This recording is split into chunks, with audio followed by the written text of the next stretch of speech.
My process analysis paper was about restoring an old car.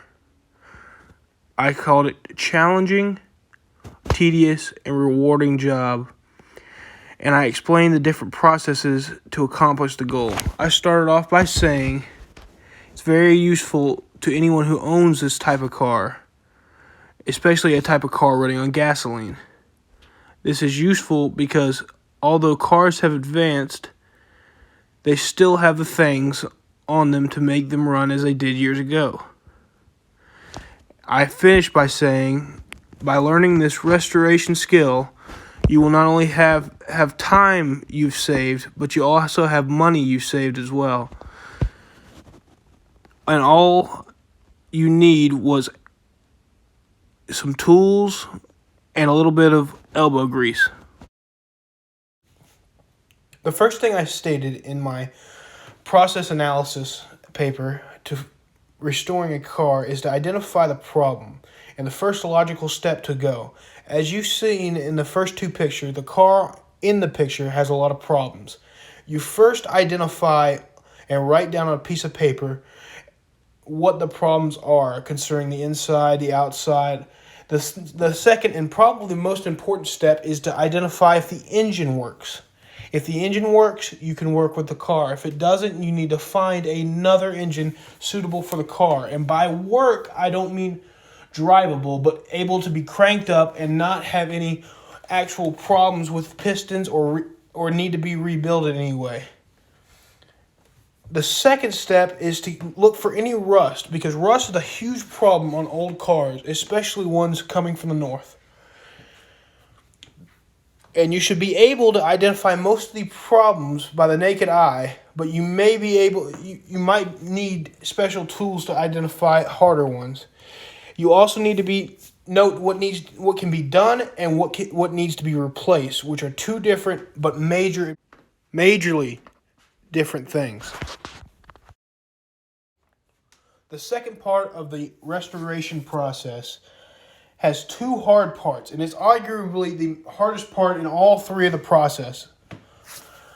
The first hard part is finding an engine that works and putting the engine in and hooking up all the wires to it and making sure it runs smoothly and doesn't run rich or doesn't run bad or doesn't knock.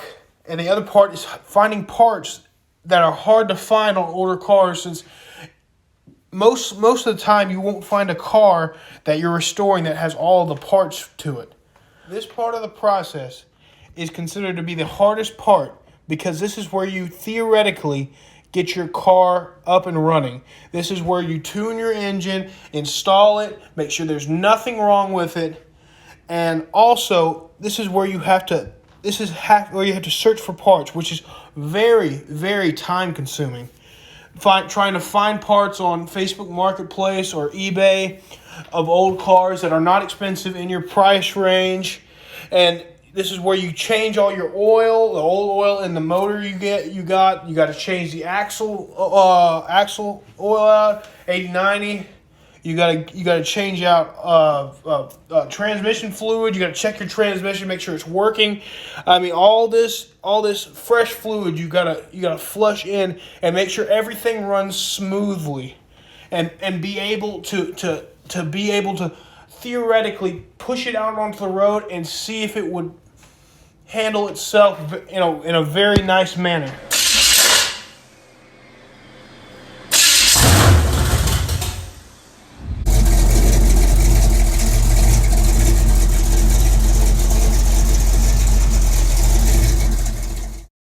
This last phase of the process is known as the detail phase. This is probably the most rewarding part, is because you get to see what you've built come to a close.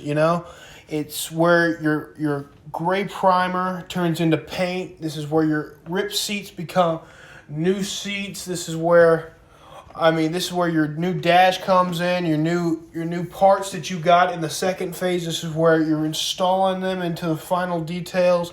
You're waxing down the chrome on your car.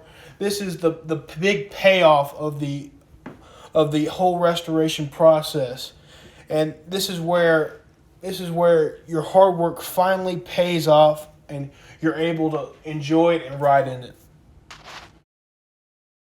In conclusion, the restoration process, in particular, the restoration of an old car, is a big thing. It's a huge accomplishment of a hard task.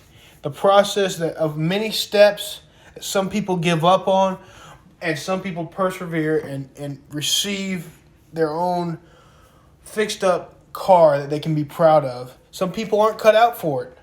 You know, that's a lot of work that people have to do. But the people who stick to it and are able to enjoy it at the end, people want to do it again. They want to feel that hard work that paid off. And that's why people say, trust the process.